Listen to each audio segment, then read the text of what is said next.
വിവിധ വകുപ്പുകളുടെ ഉൾപ്പെടെ 10ലധികം അവലോകന യോഗങ്ങളാണ് ഇത്തവണത്തെ മണ്ഡല മകരവിളക്ക് കാലത്തിന് മുന്നോടിയായി പൂർത്തിയായത്.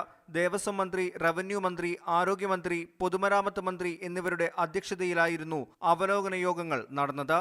എന്നാൽ ഇതിലൊന്നും മുഖ്യമന്ത്രി പങ്കെടുത്തില്ല. തിരുവനന്തപുരത്ത് ചേർന്ന നിർണായക യോഗത്തിലും മുഖ്യമന്ത്രി എത്താതിരുന്നതോടെയാണ് പ്രതിഷേധം ശക്തമായത്. ശബരിമലയോടുള്ള സംസ്ഥാന സർക്കാരിന്റെ അവഗണനയാണ് മുഖ്യമന്ത്രി കാട്ടുന്നതെന്നാണ് ബിജെപിയുടെ വാദം. മുഖ്യമന്ത്രി പങ്കെടുക്കാതിരുന്നത് തീർച്ചയായും ശബരിമലയോടുള്ള അവഗണനയാണ്.